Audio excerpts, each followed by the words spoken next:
Welcome back to the Barry Charles Footy Show, your one-stop shop for everything rugby league. And yes, the Warriors are out the door. So are the Storm. We're left with two teams. Let's go through the review show right here, right now at Barry Charles. Welcome, guys and girls, to the channel. Hope you're having a great day out there. The Warriors absolutely robbed by the referee, but I don't think it would have changed the result, but we will never know. Yes, 12 points in it. Reece Walsh makes a line break, and next minute he pulls the hand of God, as Maradona did, hit it into the goalpost pretty much. I think he was playing gridiron, doing the old beautiful throw out pass. Absolutely forward as days going by. Absolutely the biggest forward passing I've never seen in rugby league that has been allowed to score a try. It was an absolute disgrace, and it ruined a great spectacle.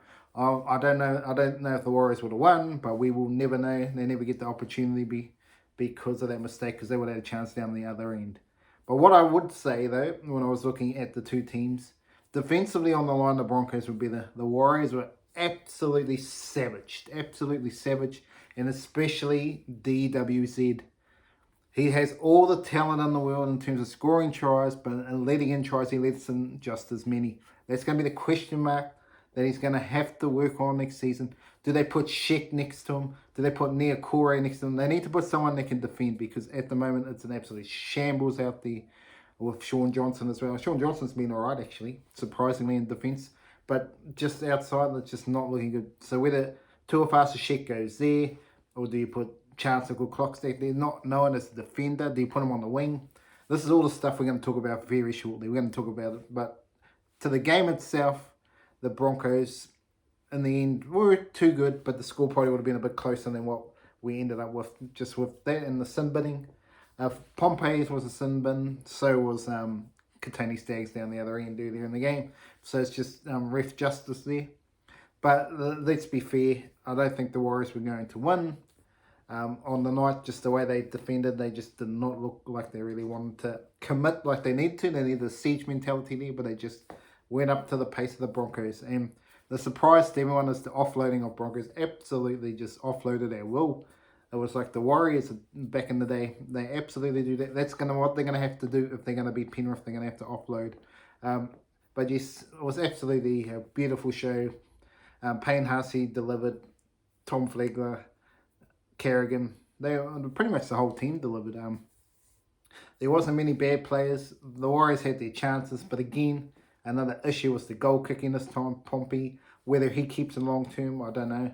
I know they were out wide, but you got to at least kick one of them. He's got to at least kick one, if not 2 out of 3, if you're going to be in this level. He absolutely choked in the big stage, and I'm not sure if Shaun Johnson should go back to goal kicking next season. I'm not sure, but that's very concerning.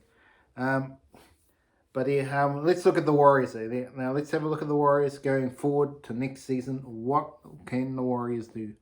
I'll probably do a review of this later, but this is what the Warriors need to do. To me, Sheck, there's 2 ways around it. I think looking at the defensive ways of these players, I think Sheck or Klokstad have to go to the wing. I don't think centre's the option. They need to go to the wing, and I think that's probably Montoya gone. Unfortunately, but unless Montoya goes to the centre, can he defend in the centres? He's been question marks on the wing as well. I'm not sure what they do there with the Warriors. That's the biggest concern for the Warriors, and it's always been. Defensively out wide, cannot deliver in the big moments. Absolutely, in the big games against Penrith and the Warriors, and the Broncos were absolutely outclassed out wide. What can the Warriors, can they buy a centre? Is there centre out there that the Warriors need that can defend? Do you put Niakore out there that be with DWZ? They need to do something, because it will continue to be what will cost them any chance of winning the grand final. You've got to be defence out wide, it's got to be good, and got to be able to come across and save these things. So yeah, I think it's a tough one. Do you put Sheck there? I don't know if Sheck's too old. It's another question mark. Is he too old? Is he has been? Is he going to really deliver what he used to deliver after being a rugby? It's going to be a question mark over that. But yeah, I'm still undecided which way to go. But I would go with Sheck at fullback and Klokstad on the wing. I think that's what I'll do. but I still think we're lacking a centre somewhere. And if we can't find one, it's going to be interesting. Do you put the young guy in, Ali? Because he played well, and then he was disappeared, never even given another shot. Because Rocco Berry and Adam Pompey, let's be fair dinkum, defensively aren't up to it. They're going to have to find a way to improve. I guess that they can improve. They're young. That's a good thing. They're young. They can improve. But that is going to cost the Warriors of being anywhere near ever going to win a premiership. They need to fix that, and they need to fix that fast. I don't know what the solution they're going to come up with. They need to fix it. Because the forward pack is doing the job. Absolutely. Adam Fanua-Blake, Mitch Barnett, Tohu Harris are doing the job up front. Good enough with the Carrigans and all that. They were doing the job enough for them to win the game. But the polish at the end was not there. Johnson was doing his best. But the other big question is, Te Maire Martin, where does he fit in? I think he doesn't fit in anywhere. I honestly think he's gone next season. I mean, well, he might be there, but I don't think he'll be first choice. I think Luke Metcalf's first choice. And then where does Chanel come in? Does he go into the centres? Can he defend there? Yes, we know he can defend. So that is the question mark. Does Chanel go to the centres or the wing? They need to do something with that sort of lineup. That'll keep Te Maire Martin a chance of maybe being 14. But I don't see Te Maire Martin into the first, on what I've seen performance-wise. The Warriors need to get another level, and Luke Metcalf was that other level. And I think people forgot how good he was playing. And it was a big loss in this series, and Te Maire Martin did not step up. Let's be fair dinkum.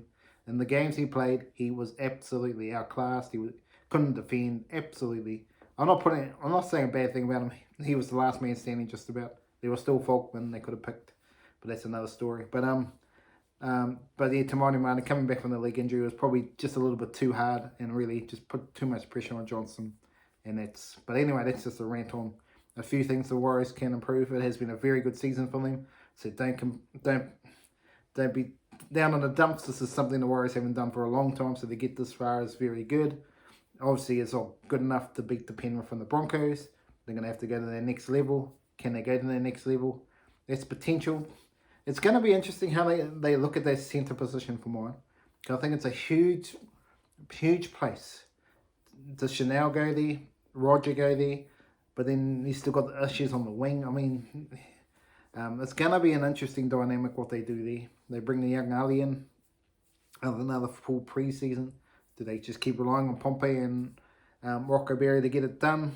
Yeah, it's gonna be an interesting mix coming up. I still think if I was looking at the Warriors' balance of the team, I'd be looking either centre or winger, one or the other. Maybe two of them, a centre and a winger. A solid defender. I think we need a solid defender winger to maybe go on Montoya's side. And also another prop. If Bunty Afo is not the answer there, they need to find another prop, because they need someone else to come off and bring punch on the bench, like this Spencer Leniu type player. They need some punch. That's what the Warriors need going forward. But on the other side, the Broncos, if they play like that, they're a chance in this grand final.